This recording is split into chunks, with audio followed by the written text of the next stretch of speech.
Assalamualaikum warahmatullahi wabarakatuh. Perkenalkan, nama saya Imel Bunga Soliha. Saya dari kelas C312 jam 7.30 sampai jam 10. Saya dari prodi psikologi. Di sini saya akan menjelaskan tentang produk kewirausahaan 3 yang saya buat. Di sini ada Yummy Dessert Oreo untuk nama produk kami. Lalu juga masalah produk kompetitor. Masalah apa yang ada di lapangan sehingga kami memutuskan untuk menjual produk tersebut, yaitu banyaknya peminat kuliner yang mencari produk makanan yang unik dan baru. Lalu bagaimana cara menyelesaikan masalah tersebut di lapangan? Dengan cara membuat usaha yang unik, yang baru, yang belum orang lain pasarkan untuk memenuhi kebutuhan para calon konsumen. Karena dengan memenuhi kebutuhan para konsumen, mereka pun akan merasa puas dan akan merasa senang. Jadi sebelum kami membuat produk tersebut, kami terjun langsung untuk mencari tahu apa aja yang diminati oleh para calon konsumen tersebut. Lalu kita menyusun bagaimana caranya agar para konsumen itu merasa puas dengan produk yang kita pasarkan. Karena kebutuhan psikologisnya itu pun jika terpenuhi, itu akan membuat kebutuhannya itu menjadi lebih terpuaskan dan para konsumennya pun merasa senang. Sebutkan apa saja produk jasa. Sebutkan apa dan jelaskan. Dessert. Jadi nama produk kami itu Dessert Stuffed Oreo, yaitu dessert Oreo sebagai bahan utama untuk menambah rasa. Karena Oreo itu tersendiri punya rasa yang unik juga, makanya di situ kita menjadikan Oreo sebagai bahan utama dan ditambah dengan roti sebagai isi di dalam dessert tersebut, yang ditaburkan oleh fla susu yang dicampur dengan potongan-potongan Oreo dan keju. Jenis produk kami yaitu produk makanan. Kompetitor kami itu ada 3 ya, cake kekinian, Dessert by Dere, dan Kako Dessert. Keunggulan dari ketiga kompetitor ini, yang pertama topping. Mereka untuk cake kekinian mereka lebih mengutamakan toppingnya karena mungkin untuk menjadi pilihan banyak bagi para konsumen, size-nya dan rasa. Untuk yang kedua itu dari Dessert by Dare, mereka lebih mengutamakan rasanya, size-nya dan harganya pun terjangkau.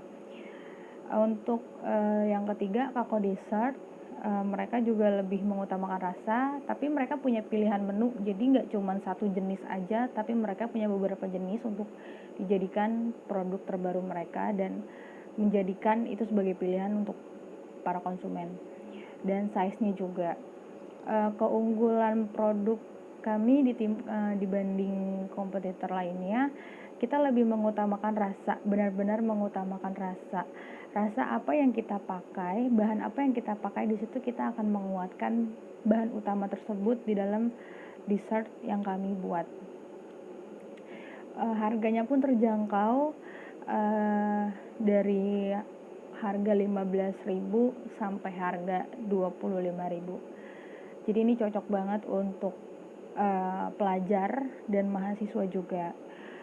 Lalu juga unik, karena uniknya produk yang kami buat itu belum ada yang mencoba untuk memasarkannya. Pelanggan dan komunikasi. Siapa pelanggan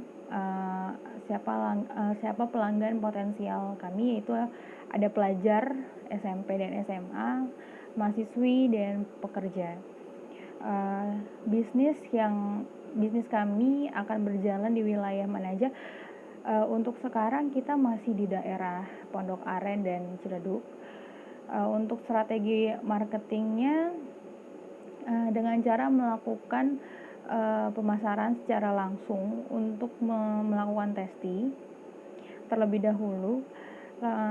Kemudian melalui media sosial, mulai dari memberikan promosi harga kayak gitu. Terus bagaimana cara kami untuk merespon pelanggan?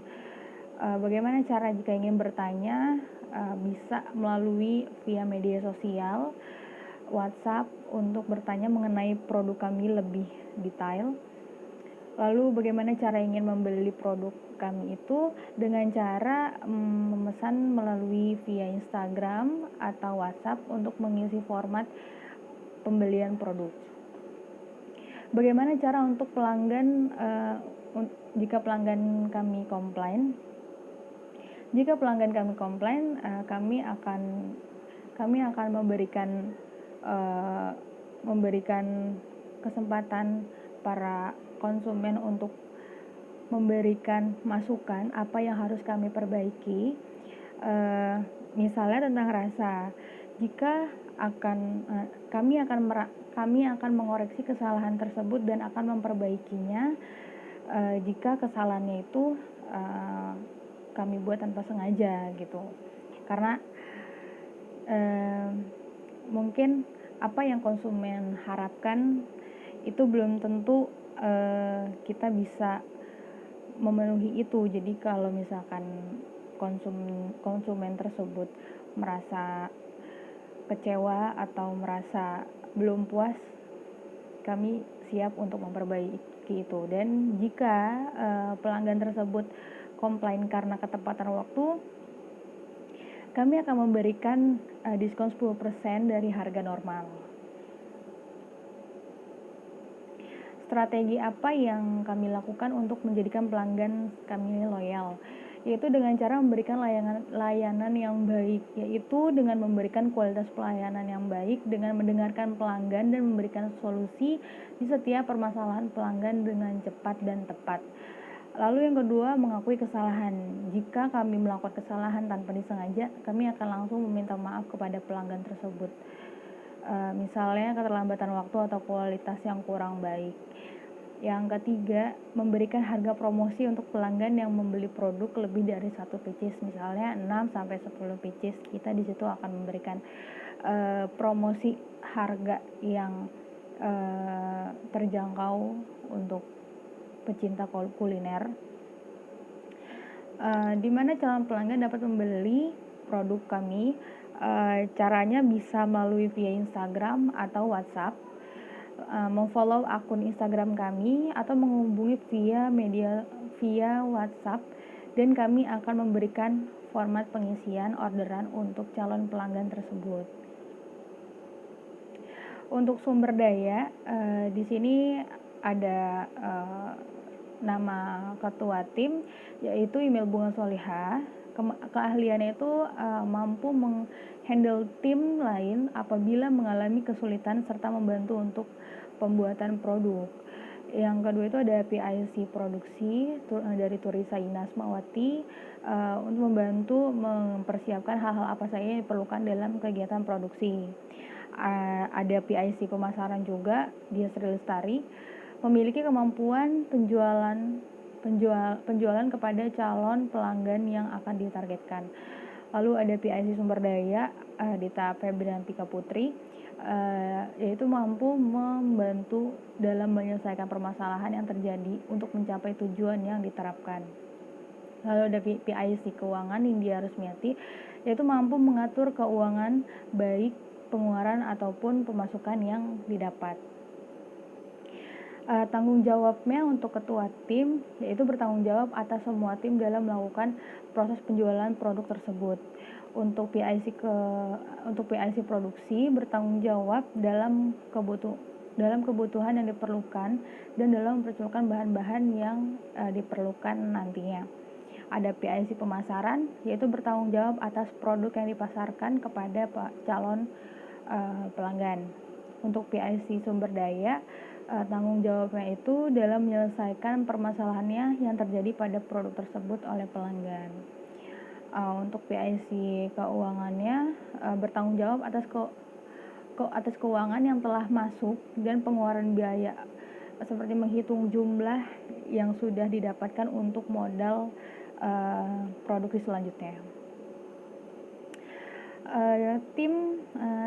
Tim kami akan berhasil apabila ketua tim mampu bertanggung jawab atas apa yang terjadi, baik dari calon pelanggan atau dari tim, dan serta mampu menjalankan usaha produk dengan baik. Terus juga PIC produksi dinyatakan berhasil jika mampu melakukan tugasnya sebagai PIC produksi sebaik-baiknya untuk membantu memenuhi kebutuhan apa yang diperlukan. Dan untuk PIC pemasaran, mampu memberikan pelayanan yang baik kepada calon pelanggan serta dapat menarik minat calon pelanggannya. Dan PIC sumber daya itu mampu menyelesaikan permasalahan yang terjadi selama menjalankan usaha produk tersebut oleh calon pelanggan. Dan PIC keuangan itu dinyatakan berhasil jika mampu mengatur keuangan dalam usaha produk tersebut dengan sebaik-baiknya. Nah, di sini ada peralatan dan bahan yang dibutuhkan. Untuk alat dan bahannya, untuk alatnya itu ada teflon, pengaduk adonan, wadah plastik, dan gas LPG. Dan bahan bakunya ada Oreo, roti tawar, tepung maizena, susu bubuk, gula pasir, susu cair full cream, dan santan. Jika harus bermitra dalam menyediakan produk jasa, siapa mitra yang akan dipilih? Yang pertama itu ada wirausaha warung somai. Kewajibannya itu menyediakan stok keju dan susu. Terus yang kedua ada wirausaha dessert yam-yam, yaitu membantu persediaan stok topping yang akan kami gunakan nanti di produk selanjutnya. Lalu ada wirausaha bittersweet, yaitu membantu dalam melengkapi varian rasa dalam produk tersebut. Biaya apa saja yang kami butuhkan dalam menyediakan, menjual, atau mengantarkan produk kepada pelanggan.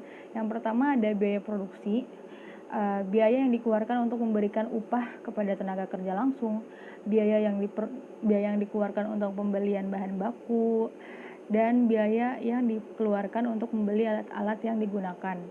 Lalu ada biaya pemasaran, biaya untuk mendapatkan pesanan, yaitu biaya yang dikeluarkan untuk memperoleh pesanan, misalnya melakukan promosi. Yang kedua itu ada biaya untuk memenuhi pesanan, yaitu biaya semua yang dikeluarkan untuk mengusahakan agar produk sampai ke tangan pelanggan, misalnya dalam pengiriman. Ada biaya distribusi, yaitu biaya transportasi, biaya yang mengelola dan memelihara transportasi keluar. Lalu biaya periklanan, yaitu biaya yang berhubungan dengan promosi penjualan dan pengembangan pada publisitas. Nah, di sini ada keuangan dan laporannya. Di sini ada terperinci nama alat, alat-alatnya, totalnya 247, dan untuk bahan-bahannya semua totalnya ada 480.000. Laporan laba ruginya untuk penjualan bersih 550, bahan baku dan alat-alat, jadi jumlah biaya produksinya ada 700.000 dan untuk labanya 950.000. Dan ini adalah proyeksi keuangan untuk 1 tahun ke depan 2020. Ada 2.400 box, per piece-nya ada 15.000, proyeksi penjualannya 36 juta, dan untuk tahun depan 2021 ada 3.500 box, 15.000 per pieces, dan proyeksi penjualan itu 52.500.000. Terima kasih. Assalamualaikum warahmatullahi wabarakatuh.